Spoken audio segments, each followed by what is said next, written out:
太子殿下袁安在春猎时，一箭射中了一位孤女，孤女正是他那个众人避讳的生母的娘家侄女沈云锦。袁安对沈云锦一见钟情，当场便要娶她为妃。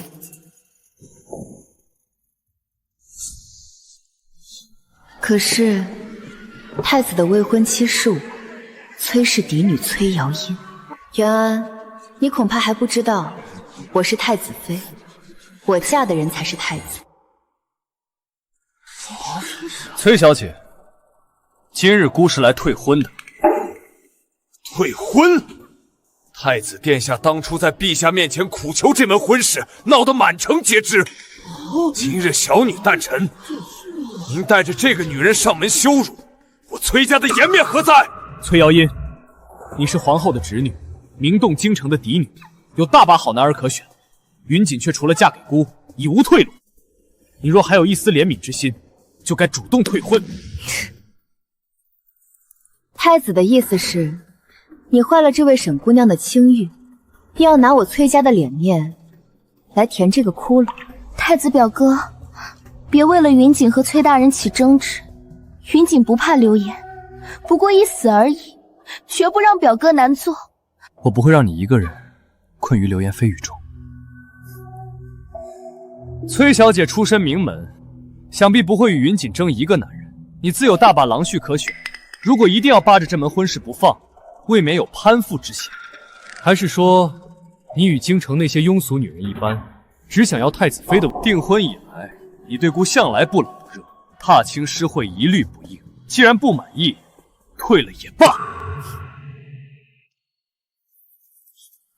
殿下，这是更帖，从此你我二人男婚女嫁，各不相干。沈姑娘不必在崔府哭，你觅得好夫婿，天下最尊贵的位置都是你的，不是该高兴吗？崔小姐，我知道我身份没你高贵，我也不是有心抢你夫婿，你不必如此讥讽我。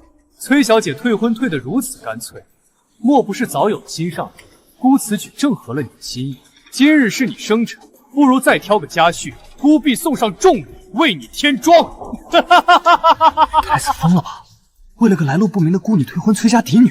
听说那是太子生母娘家的人，围场守卫森严，他怎么进去被射中的？嘘，太子的出身是禁忌，那是位卑贱的宫女。袁安，你恐怕还不知道，我是太子妃，我嫁的人才是太子。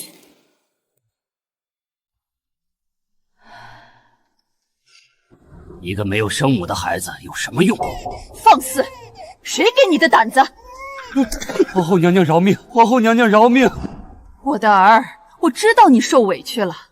袁安这个身在福中不知福的，我悉心教导他多年，把母家最疼爱的孩子许配他，他竟为了个素未谋面的表妹悔婚，如此行径怎能成大事？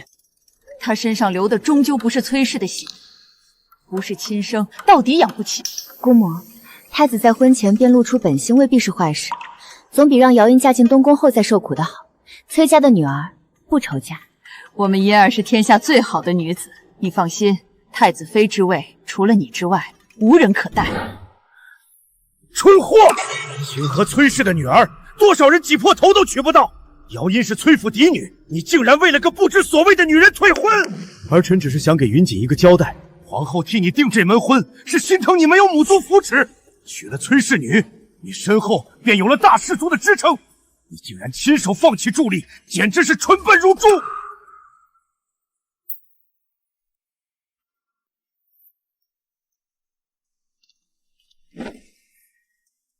母后，您向来疼爱儿臣，儿臣只想娶一个心爱的女子。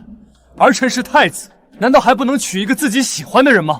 你与瑶音从小一块儿长大，从前你跪在本宫面前求赐婚时说你心悦她，要与她互相扶持，一生一世一双人。如今却说她并非你心爱的女人，我看那沈云锦是让你忙了心肠。母后，崔瑶音和那些无趣的贵女一样，循规蹈矩，木讷无趣，一点鲜活劲儿都没有。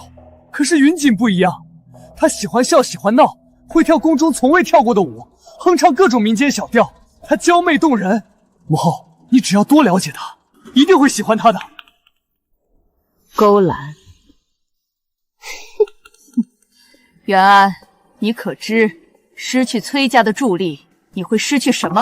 儿臣知道母后要说江南士族的助力，可儿臣是太子，未来的一国之君，天下都是我的臣民，儿臣何惧之有？儿臣知道母后喜欢姚音，要不让姚音当儿臣的侧妃，日后登基，儿臣便封她做贵妃。难道崔家还敢有意见不成？这个数字，崔氏女绝不可能为人侧室。安儿，你是我的养子，却不是陛下唯一的儿子。你以为靠自己便能稳坐东宫吗？这是自然，儿臣可是未来的天子啊，母后。皇后娘娘，云锦自知身份低微，日后如果崔小姐入了东宫，我一定不与她争宠，待她亲如姐妹，一起侍奉太子表哥。是，儿臣绝不后悔。好，退下吧，本宫这几天便会下旨的。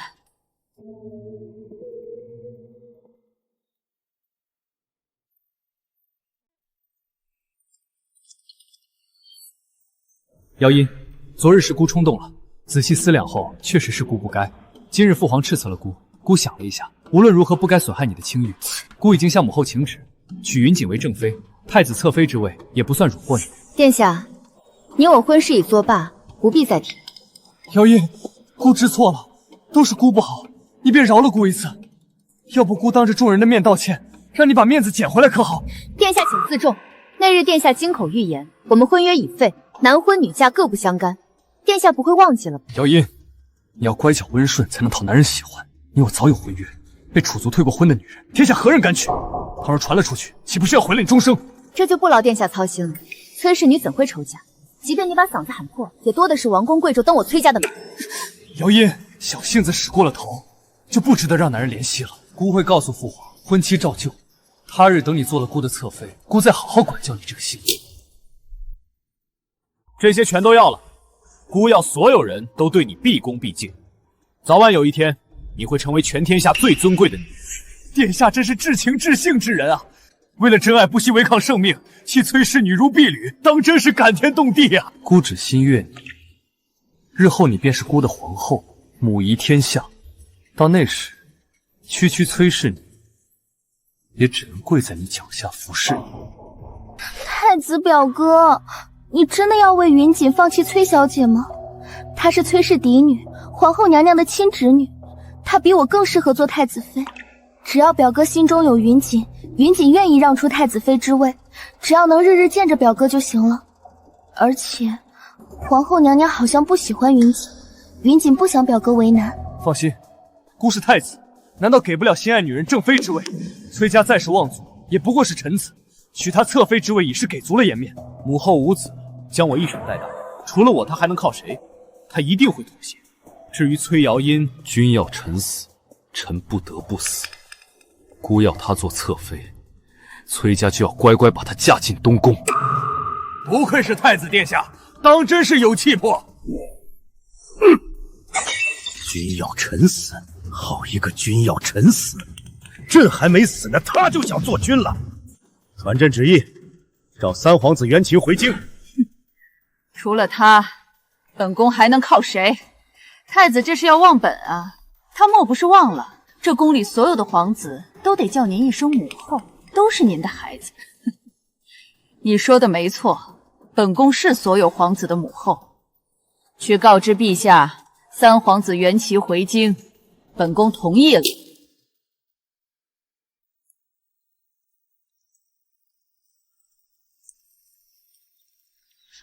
听说了吗？太子为了个孤女，把崔小姐给蹬了，这崔家还有脸办宴会呢。谁说不是呢？被退了婚，这辈子怕是难嫁了。姚音，你可算想开了。那太子殿下有眼无珠，放着你不要去捡个孤女，日后有他后悔的。就是，你看今日来的公子，太傅家的大公子才名满京城，定国公二公子年纪轻轻就是羽林尉，哪个不比那被猪油蒙了心的太子强？多谢各位姐姐挂心，我早已不将此事放在心上。崔家女儿从来不是离了东宫就活不下去的人。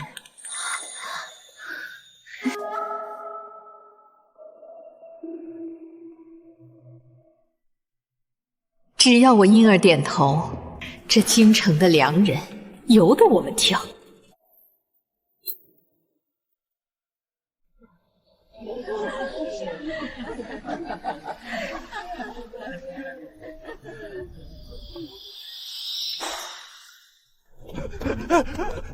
太子殿下到！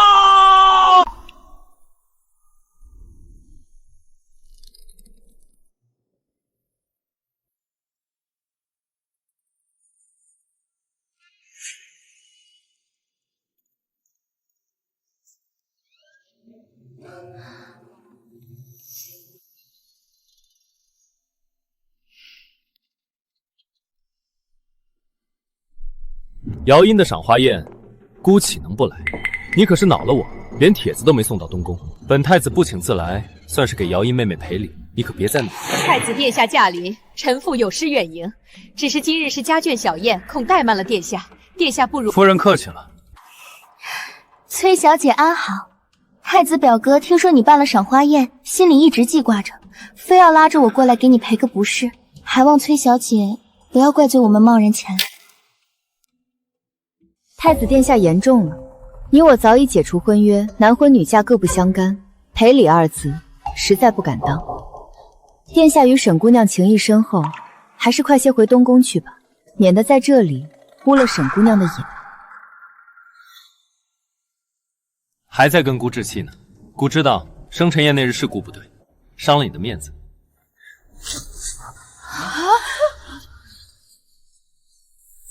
殿下请自重，姚音只是臣女，与殿下早已无任何瓜葛，岂能受殿下如此举动？传出去，不仅损了殿下的名声，也污了臣女的清誉。他一定是在吃醋。好了，别闹了，不过是一枝花而已。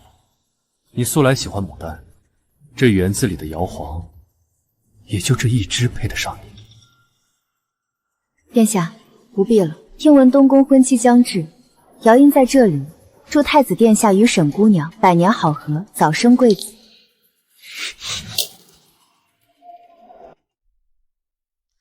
殿下不必了，听闻东宫婚期将至，姚音在这里祝太子殿下与沈姑娘百年好合，早生贵子。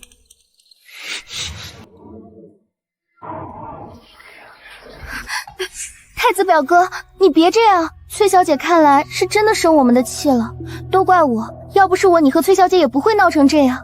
要不我们还是先回去吧，别在这里惹崔小姐不快了。生气？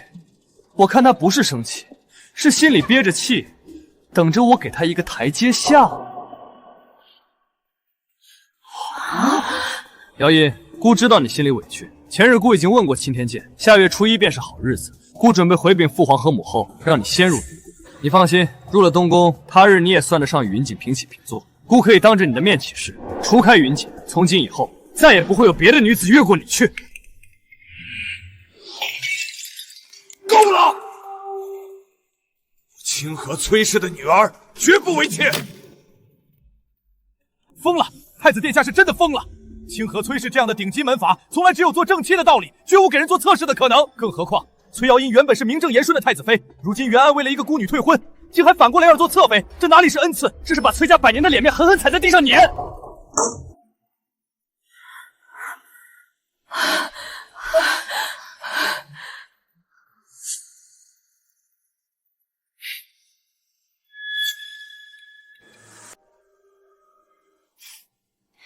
殿下真是好大的恩典，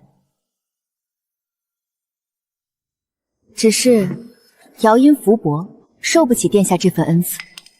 崔氏家训，世代嫡女，不做妾，不做小，不为人侧室。殿下的侧妃之位，还是留给旁人吧。你说什么？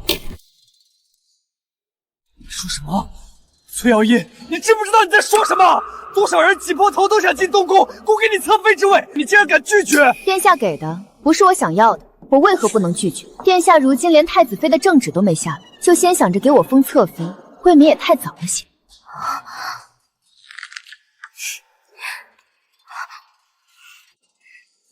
崔小姐，你别怪太子表哥，他也是真心为你好。其实这事也是我劝了太子表哥许久的。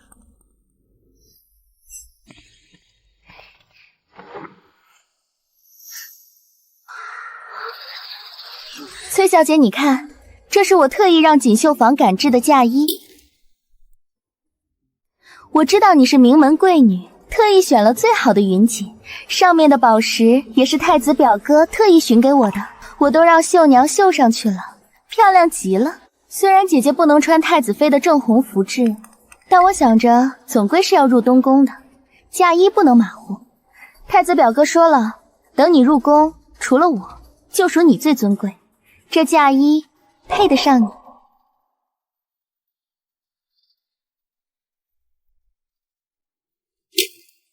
你放肆！沈姑娘倒是有心了，只是太子即将娶妻，东宫也该找个靠谱的嬷嬷，好好教导一下未来太子妃的规矩礼仪，省得她出门在外，什么该说什么不该说都分不清楚。自古婚姻之事，父母之命，媒妁之言。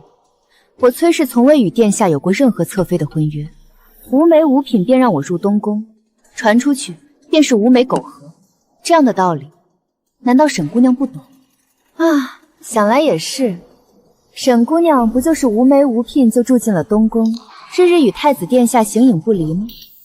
这样的做派不知是哪里学来的，我们崔家的女儿是断断不敢学。如此漂亮的嫁衣，瑶音不敢收，沈姑娘还是带回去，自己留着用吧。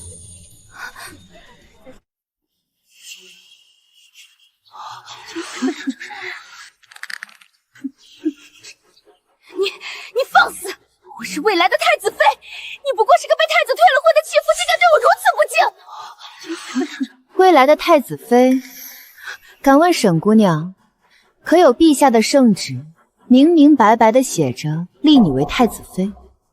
可有礼部的册封文书，昭告天下？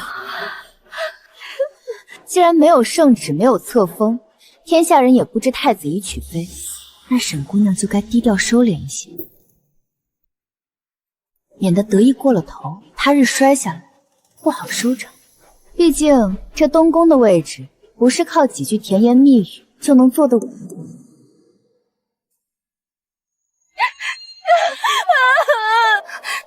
表哥，云锦没有这个意思，我真的只是好意。我想着日后在东宫能和崔姑娘做好姐妹，可崔姑娘说我无媒苟合，说我不懂规矩。表哥，我知道我出身卑微，配不上你，更不配和崔小姐相提并论。要是我死了，就不会有这么多事了。表哥，我不做这个太子妃了，我只想陪在你身边，哪怕做个丫鬟奴婢都行。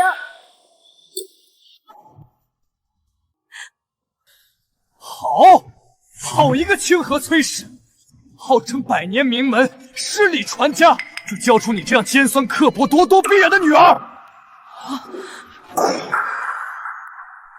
太子殿下，小女所言句句都在规矩之内，何错之有？倒是殿下带着未有名分的女子闯我崔府家宴，当众羞辱我崔氏嫡女，敢问殿下，这又是哪门子的规矩？我崔氏百年世家，立世靠的是规矩礼法，不是殿下口中的尖酸刻薄。殿下今日之举，不仅是欺辱小女，更是欺辱我整个清河崔氏，还请殿下给我崔家一个说法。说法？姑给你们崔家的脸面已经够多了，姑许崔瑶音入东宫做侧妃，已是天大的荣宠。你们不感恩戴德也就罢了，还敢当众羞辱我的人。既然你们崔家如此不识抬举，那也不必给你们留什么颜面了。来人，把崔姑娘给姑带回东宫，今晚就安排洞房，明日本宫请全京城的人喝瑶音入东宫的喜酒，姑倒要看看谁敢说半个不字。是。全安，你敢？这里是我清河崔府，不是你东宫。你敢在我崔府动我的女儿，我今日就算是拼了这条老命，也绝不会让你得逞。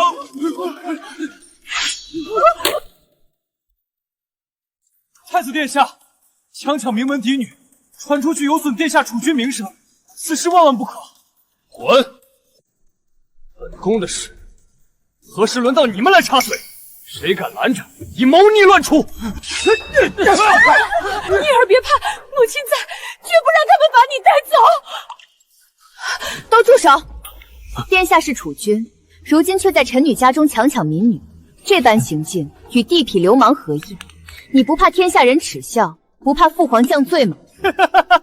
耻笑降罪，姑是太子，君要臣死，臣不得不死；姑要你入东宫，你就必须入。崔家再是望族，也不过是皇家的臣子，谁敢抗旨？圣旨到。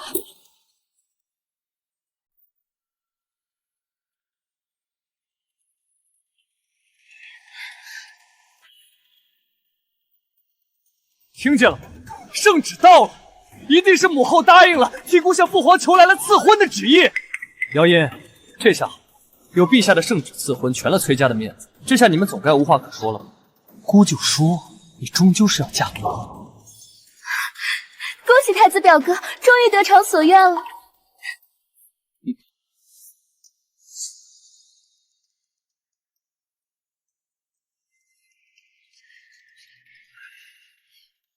这道圣旨一定是来给崔家撑腰的。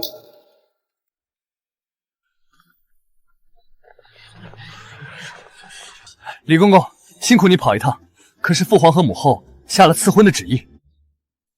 崔氏姚音，崔府众人接旨。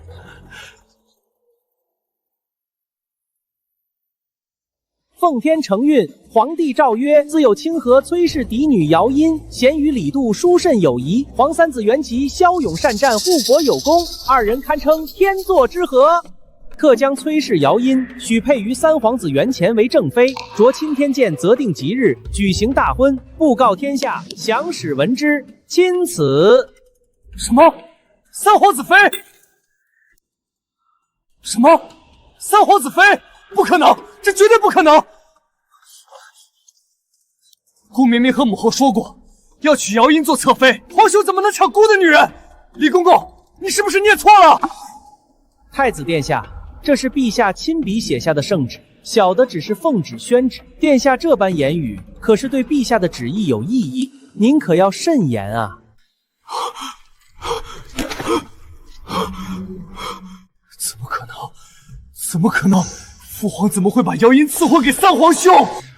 崔小姐，今日姑是来退婚的。三皇子元齐，那可是镇守边关的战神。亲手弄丢了顶级助力，太子的位子悬了。臣女崔瑶音接旨，谢主隆恩，吾皇万岁万岁万万岁！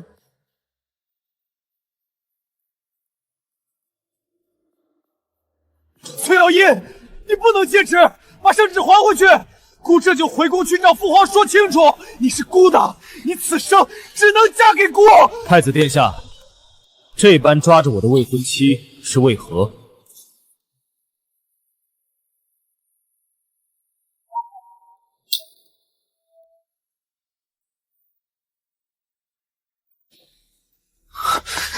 太子殿下，男女授受不亲。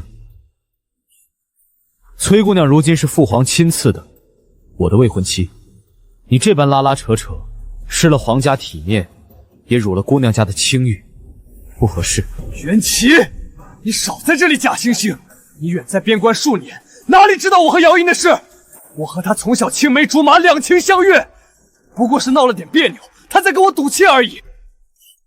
这赐婚就是一场误会，姑这就回宫去找父皇说清楚。姚音是要嫁给姑做太子妃的人，怎么能嫁给你去边关吃苦？你别耽误了她一辈子！太子殿下真是疯了，竟然敢当着三皇子的面说出这般强词夺理的话，还敢贬低镇守边关的战神！太子殿下，慎言。三皇子为国征战浴血沙场，护得大起疆土安宁。若没有三皇子与万千将士的守护，何来我们今日在这园子里赏花饮酒的富贵安宁？你身为储君，不敬护国将士，反而说出这般轻视鄙夷的话，你就不怕寒了边关将士的心吗？瑶音虽是女子，却也分得清是非。像三殿下这样的英雄男儿，才是瑶音真心钦佩，愿意托付终身之人。太子殿下都听见了，崔姑娘心甘情愿嫁我，父皇金口玉言赐婚，名正言顺，合乎礼法。往后还请太子殿下保持距离，莫要再说这些不合时宜的话，做这些逾矩的事，否则休怪我不顾兄弟情面。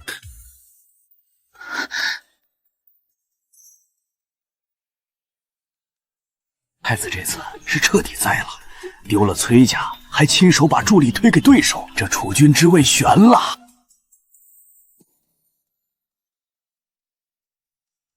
崔姑娘，圣旨已接，按规矩，我们该一同进宫向父皇母后谢恩。不知你可愿与我同往？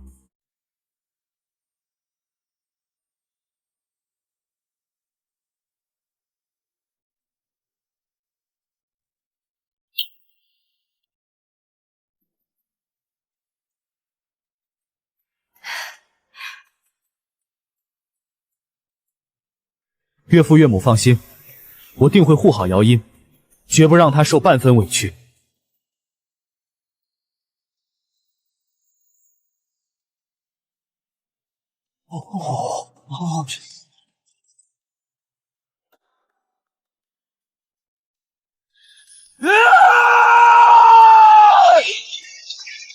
太子表哥，你别气坏了身子。崔小姐一定是被蒙蔽了，她心里还是有你的。闭嘴！崔瑶音、元启，你们给姑等着！姑绝不会就这么算了的！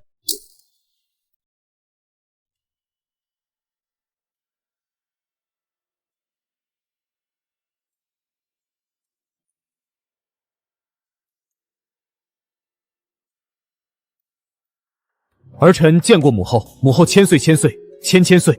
臣女见过母后，母后千岁千岁，千千岁。快起来，快起来，地上凉，仔细伤了身子。好，好，真好，我们婴儿就是有福气，之前的糟心事儿都过去了，往后有元清护着你，再也没人敢欺负你。元琪，你是我看着长大的，你母妃当年把你托付给我，我一直记在心里。如今我把我最疼爱的侄女交给你了，你可不能辜负了她，更不能让她受半分委屈。母后放心，儿臣此生定以真心待瑶音，护她周全，绝不负她。若违此事，天诛地灭。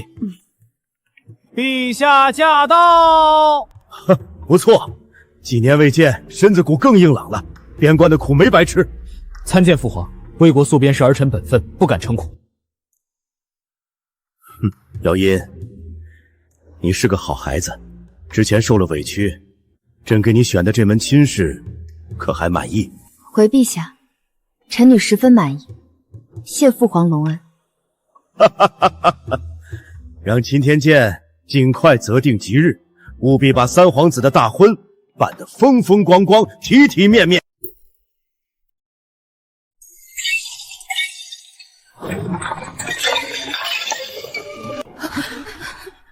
满意？他竟然敢说满意！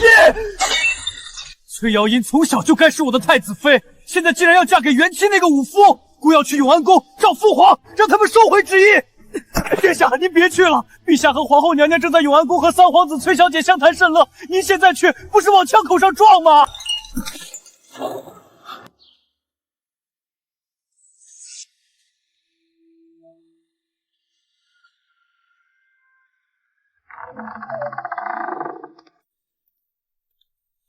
嬷嬷，我是真心向母后赔罪的，求你让我见见她。那太子退婚崔家，本以为是崔小姐折了意，谁曾想圣旨一下，崔小姐摇身一变成了三皇子正妃。那三皇子袁齐可是咱们大齐的战神啊，外府家握着一半兵权，如今又娶了文臣之首的崔家。太子这回是亲手把皇位送人喽。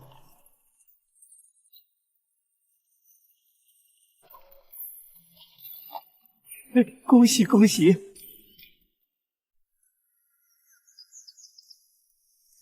你看，这世间的人情冷暖就是这般现实。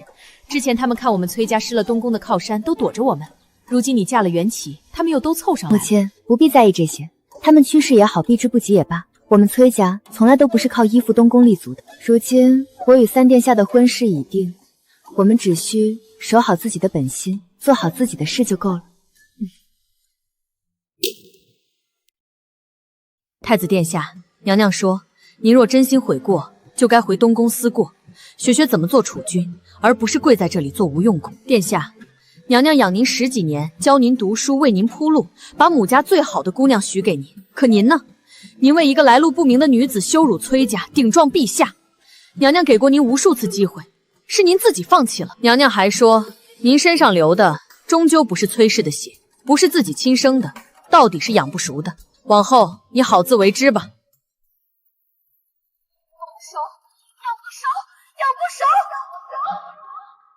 我一直以为母后别无选择，却忘了这路是母后铺的，母后也能亲手毁了。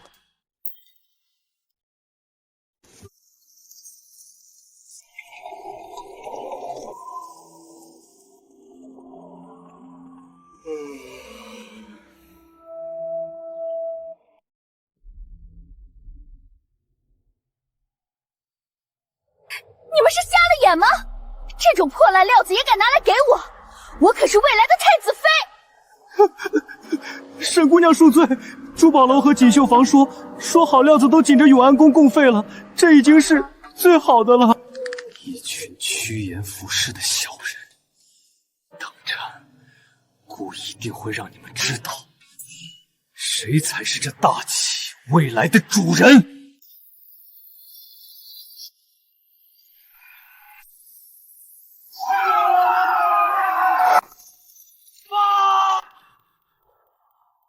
江南灾情如火，流民百万，谁能替朕去江南主持大局？陛下，臣以为三皇子元征常年镇守边关，处事果决，有担当，得民心，正是前往江南赈灾的最佳人选。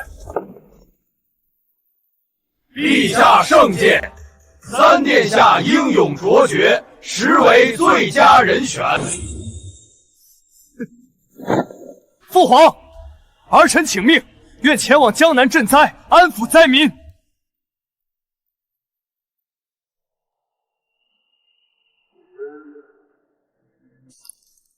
请父皇给儿臣一个机会，儿臣定妥善安置灾民，给父皇和天下百姓一个交代。好，朕命你为钦差，调拨银300万两，200万豆。元安，你记住，这是朕给你最后一次机会，办不好，就别怪朕不念父子情分。儿臣领旨，谢父皇隆恩。太子强闯崔府，目无礼法；太子挪用公款，铺张浪费；太子言语悖逆，目无君上。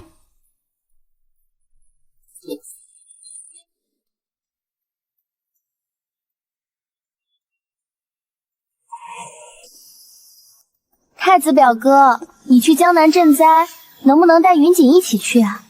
我长这么大还没去过江南呢，听说那里风景可美了，还有好多好吃好玩的。好，带你去，表哥带你去江南游山玩水，看遍江南美景。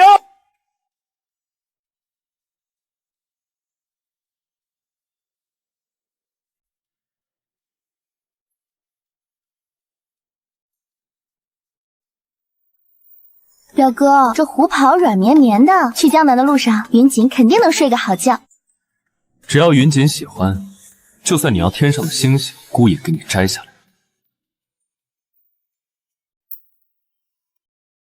江南10几个州市被淹，百万灾民等着粮食救命。可太子这般行事，带着沈云锦游山玩水，我怕他会耽误大事，受苦的终究是百姓。我也担心这个。袁安从未处理过这些事，又骄纵狂妄，听不进劝谏。这次去江南，怕是要出大乱子。我已经给江南的旧部写了信，让他们盯着灾情的动向，随时给我传消息，也让西北的粮草大营提前备好了50万担粮食，万一那边出了意外，我们能第一时间把粮食送过去。这是我凑的50万两白银，加上京中募捐的20万两，一共70万两。崔家粮仓也备了30万针，要是江南那边真的出了意外，这些都能用上。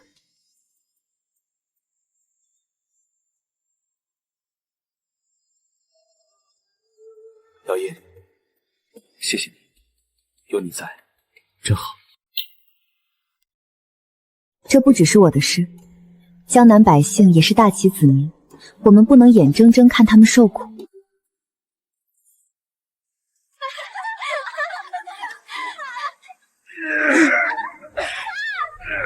云锦，你看，等到了江南，表哥带你赏最美的景，吃最好的鱼。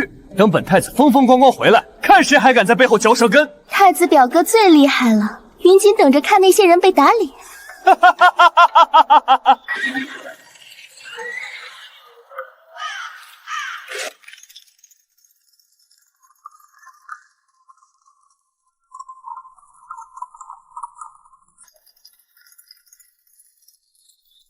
这么大的盛世，哪里像是去赈灾的，倒像是皇帝出巡。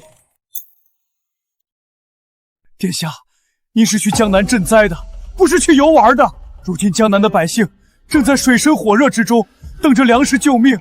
您这般铺张浪费，传出去怕是会惹来非议呀。慌什么？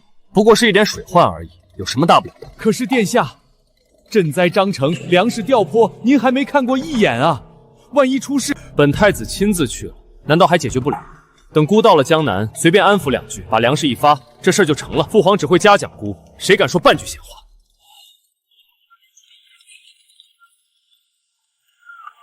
呸！带着美人和几10车行李去赈灾，我看他是去祸害江南的。之前为了个孤女退婚，我就看得不顺眼，真是个扶不起的阿头。还是三皇子殿下靠谱。要是三皇子去，咱百姓才真的有救。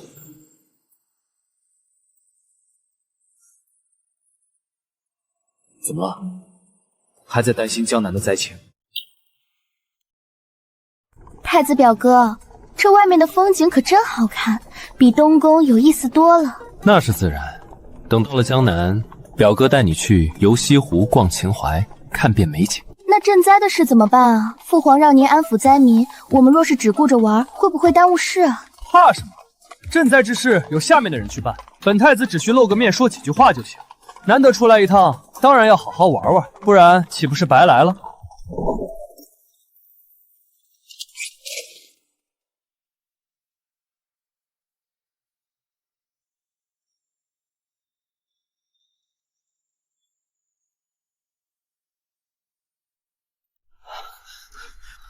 殿下，不能再耽误了！江南百万灾民在等粮食救命啊！求殿下快些赶路！殿下，不能再耽误了！江南百万灾民在等粮食救命啊！求殿下快些赶路！急什么？本太子心里有数，再敢聒噪，休怪姑不客气。敢越过姑写奏折给父皇！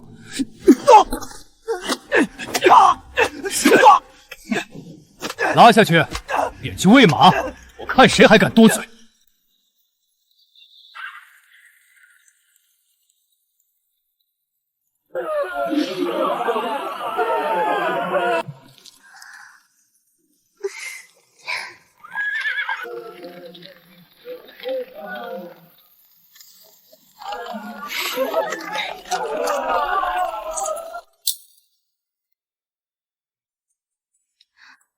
求菩萨保佑云锦与太子表哥长相厮守，一生一世一双人。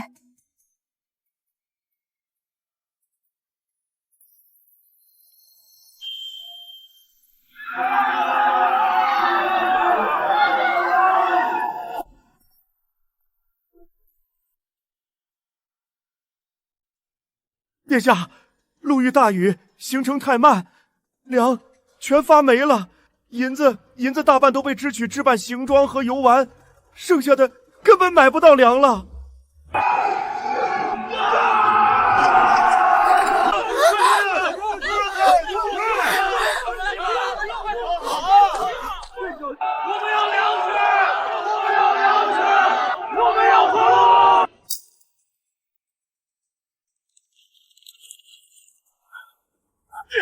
蠢货，真是个蠢货！带着女人游山玩水，视人命如无物。这样的人怎配做储君？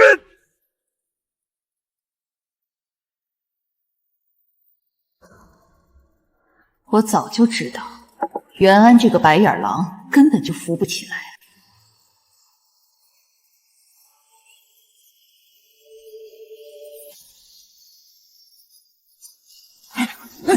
殿下，安庆府堤坝全垮了，几十万百姓被困水中，已经开始饿死人了。求你快去安庆府吧！滚！不就是垮个堤坝吗？扫了本太子的兴，死些你们的脑袋！殿下，灾民已经开始暴乱了，再不想办法就完了。暴乱？一群泥腿子，让官兵镇压，谁敢闹事，直接杀了！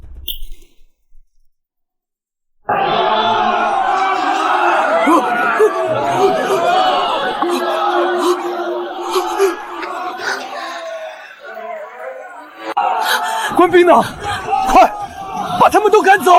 谁敢往前冲，就给攻杀！杀暴君，要粮食！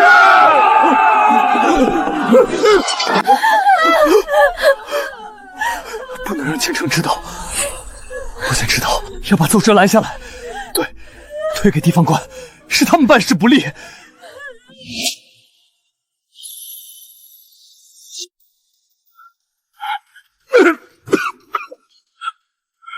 废物，蠢货，畜生！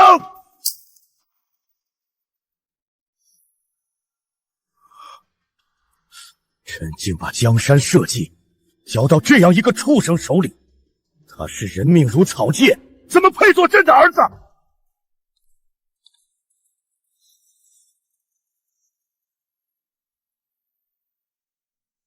陛下息怒吧，气坏了身子，不值得。事已至此，现在最要紧的是赶紧安抚江南灾民，平息民变，不然怕是要出大乱子。你说的对，现在必须立刻派人去江南收拾这个烂摊子。可是派谁去？陛下，三皇子袁琴宫外求见。快让他进来！儿臣见过父皇母后。袁琴，袁安那个蠢货把江南搞得一塌糊涂，现在只有你能收拾这个烂摊子。你可愿替父皇走这一趟？回父皇，儿臣今日前来正是为此。江南灾情紧急，儿臣愿领命，定不负父皇所托，护我大齐子民周全。好，朕封你为镇南大将军，总领江南赈灾，谁敢违抗，先斩后奏。只是袁安把粮食银两全挥霍了，你打算如何解决粮草？圣上，粮草的事您不必担心，臣女早已料到太子殿下此行怕是会出意外。这是我凑的70万两白银及崔家备好的30万吨粮食。此外，三殿下已调动西北粮草大营，50万担粮食已在路上，足够解燃眉之急。好啊，朕有你们这样的孩子是朕的福气，比起袁安那个蠢货，你们强上100倍1000倍。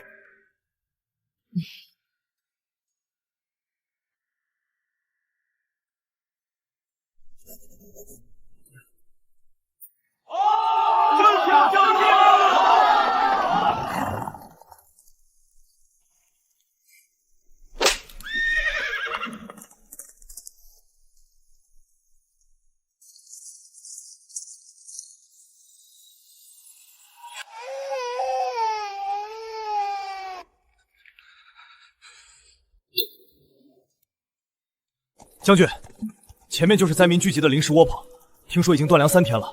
之前还有人抢粮斗殴，死了好几个人，地方官根本压不住。传我将令：第一，30万只粮食立刻开仓设粥棚，保证灾民日领2碗热粥，克扣一粒者立斩不赦。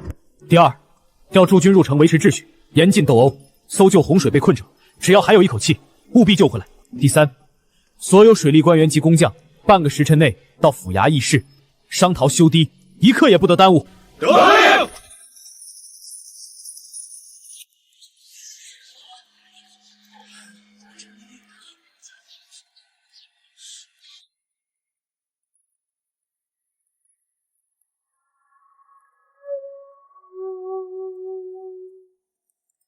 各位父老乡亲，我是三皇子袁齐。我知道大家受了苦，是朝廷来晚了，是之前的人辜负了大家的信任。我袁齐今日保证，有我在，绝不让大家再饿肚子。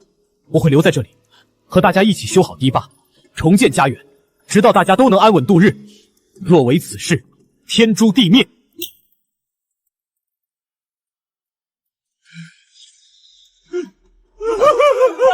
三皇子万岁！青天大老爷！百姓们绝望的眼神里，终于重新燃起了希望。袁齐这个武夫，竟敢抢姑的风头！太子表哥，你别生气，他不过是运气好，等风头过了，功劳还是你的，毕竟你才是父皇亲封的钦差。说得对，姑才是钦差。袁齐就算做的再多，也不过是给姑打工的。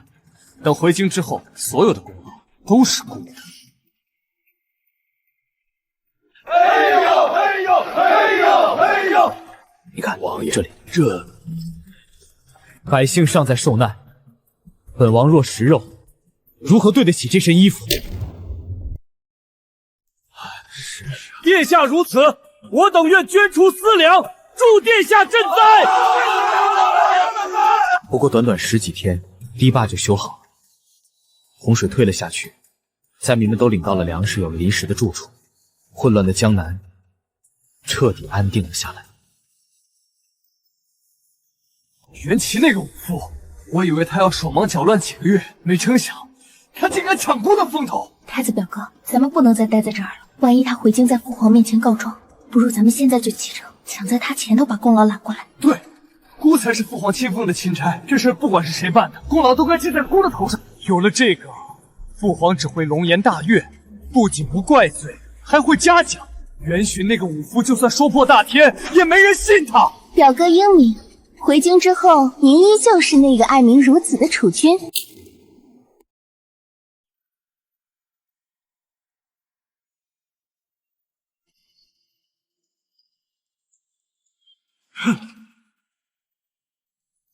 将军，太子已经带人快马加鞭回京了，还带走了伪造的万民书和歌功颂德的奏折。随他去吧，真的假不了，假的也真不了。他越是这般弄虚作假，就越是把自己往绝路上推。这些东西会在最合适的时候送到皇帝的御案上，给袁安最后的致命一击。父皇，儿臣不负所托，江南赈灾已圆满办妥，堤坝修复，洪水退去，灾民安稳，粮银到位。江南百姓感信父皇天恩，称您为人君圣主，特意血书这本万民书，托儿臣带回呈给父皇预览。哦，灾民都妥善安置了。那朕问你，你从京城到江南走了多少天？回父皇，儿臣一路紧赶慢赶，不敢耽误，只用了20天就到了江南。那朕再问你，到了江南先去哪儿？在安庆府待了几天？赈灾粮发没了多少？你一共开仓放了多少粮？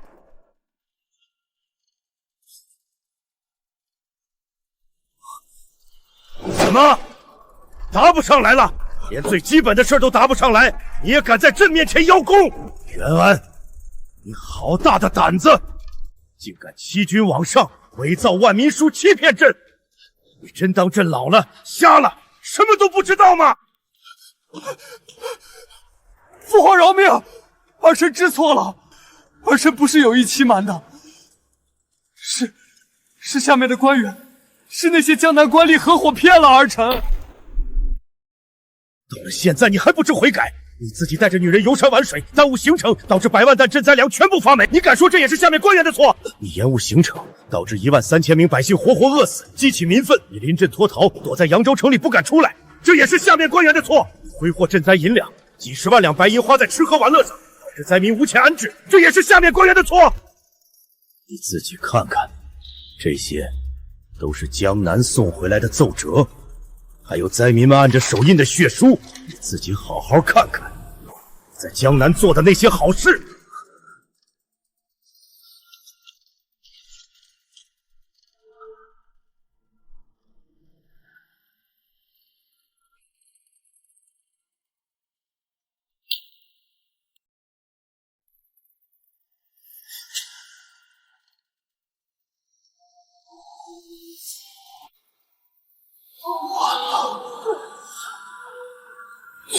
完了。父皇，这些都是假的，是袁琴，是袁琴和江南的官员勾结，故意构陷儿臣。他早就觊觎儿臣的太子之位，故意抢差事，伪造证据。父皇，你说是袁琴构陷你？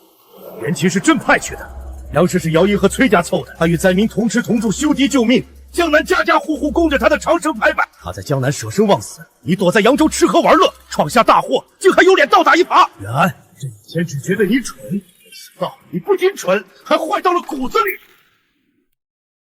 滚！立刻滚回东宫！从今日起禁足3个月，无诏不得出。好好想想，你到底做错了什么？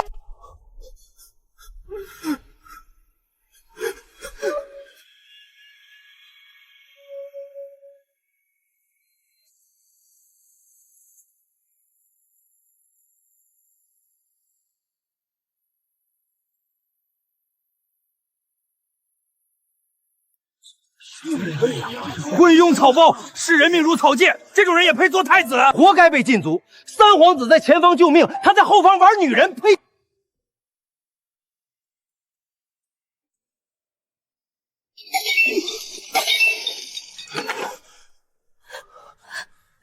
袁琪、崔瑶音都是你们！要不是你们，姑怎么会落到今天这个地步？姑绝不放过你们！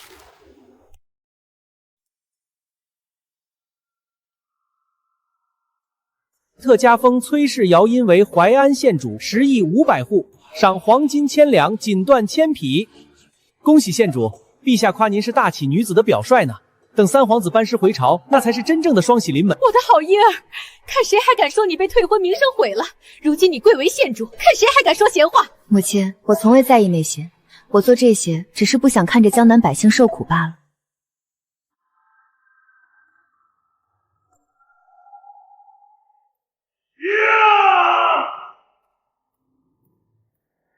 袁安、沈云锦，你们终究只是我路上的尘埃。这不公平，都是元气算计姑，父皇偏心，崔家落井下石，为什么没人来救救姑？指望他，只能等死。能救太子的只有皇后。皇后娘娘，求您救救太子殿下，我看看太子是您亲手养大的，他是您的儿子，你怎能眼睁睁看着他被人欺负？现在满朝文武都在诬陷太子，求娘娘发发慈悲，抓起那些小人，求娘娘了。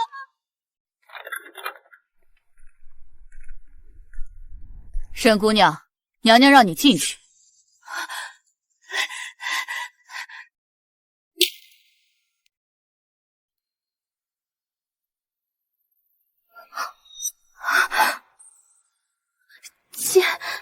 见过皇后娘娘。你刚才在宫门外喊得那么大声，是想让全天下的人都知道本宫养的太子闯了滔天大祸，需要你一个来路不明的女子跪在本宫门前求情吗？民女不敢，民女只是心疼太子殿下，想要求娘娘救救他。心疼，太子落到今天这个地步，有一半的责任都在你身上。若不是你撺掇着他一路游山玩水，上山许愿，耽误了赈灾的行程，他怎么会闯下这么大的祸？怎么会害死13000条人命？别以为本宫不知道你打的什么算盘。春猎的皇家围场守卫森严，你一个无官无职的孤女是怎么混进去的？又怎么会那么巧，正好被袁安一箭射中？你处心积虑混进围场，用苦肉计勾搭上袁安，挑唆他与崔家反目，与本宫离心。你以为本宫都没看在眼里吗？既然你口口声声说心疼太子，想为死去的灾民赎罪，本宫就给你一个机会。来人，带他回东宫抄写佛经，为死去的遭民祈福。什么时候抄完1万本，什么时候再出来。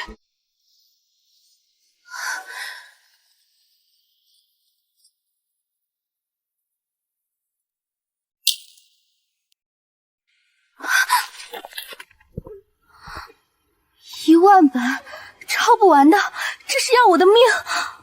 崔瑶音，她是皇后最疼的人，只要她肯松口，太子就有救，我就有救。走开！哪来的疯婆子？也不看看这是什么地方！崔小姐，县主，我有要事求见。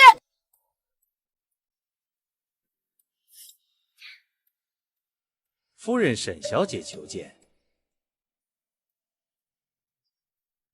让他进来吧。县主，求您救救太子殿下，我知道错了，我不该跟您抢他，不该当众羞辱您，我给您赔罪，我不做太子妃了，我把位置让给您，求您让皇后和陛下放过殿下吧，我愿意给您当牛做马，伺候您一辈子。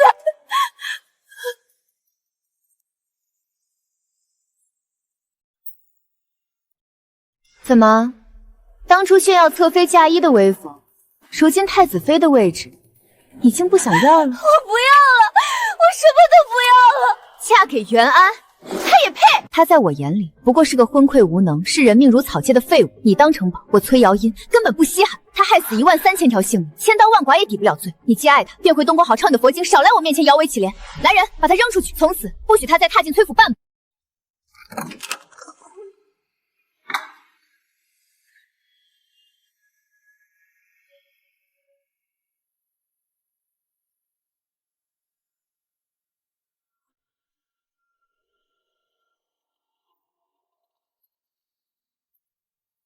求陛下为万民做主，严惩太子！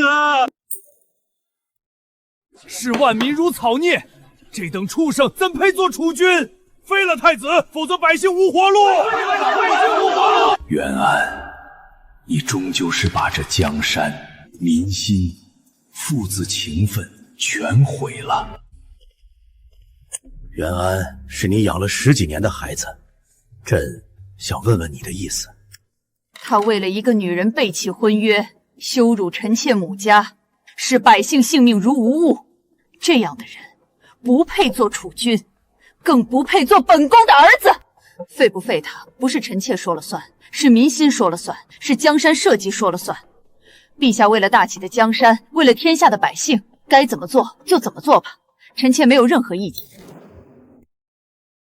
袁安无爱民之心，无储君之量。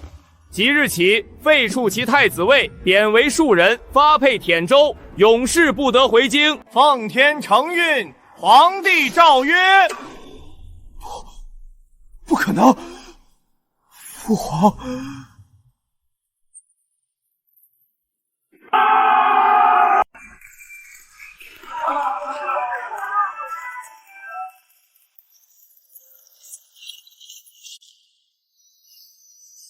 不可能！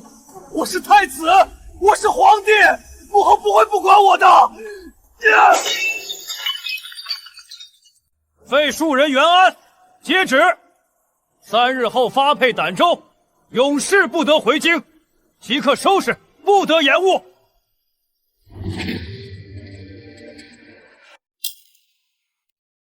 母后，儿臣定会一辈子对瑶音好。娶了崔氏，你的储君之位稳如泰山。姑是太子，不需要崔家助理。退婚，许你侧妃位，已是恩赐。我放弃了嫡妻，放弃了崔家，我到底干了什么？草包，害人精！为了个女人丢了江山，滚出京城！你要是老婆，让我去监考案。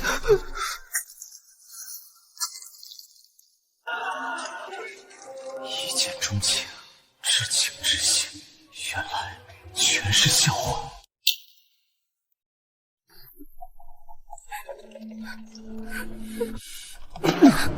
都是你！要不是你这个贱人，姑怎么会落到这般地步？你现在怪我？当初是谁哭着喊着要娶我？是谁不听圣上劝告，一意孤行？你自己愚蠢无能，闯下大祸，如今倒怪到我头上了。袁安，你还是不是个男人？呸！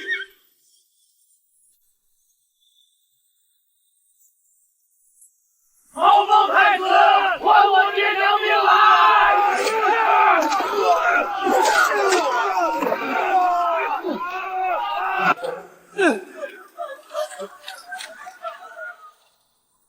过来！别过来！别过来！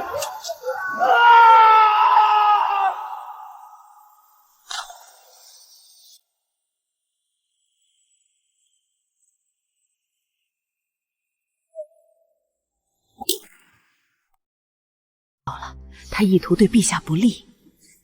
本宫养了他10几年，给了他一条活路，是他自己把路走死了。传旨：沈云锦挑唆楚军，间接害死万民，送往慈云寺抄写佛经13000遍，少抄1遍，永世不得出寺。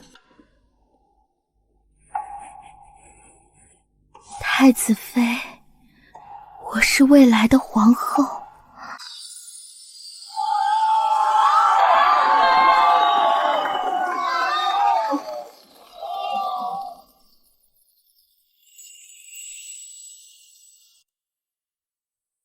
吾皇万岁万岁万万岁！皇后娘娘千岁千岁千岁！我终于站在了最高处，活成了自己想要的模样。而那个曾经为了孤女退婚，最终毁封了的前太子，早已化作了一抔黄土，被世人彻底遗忘。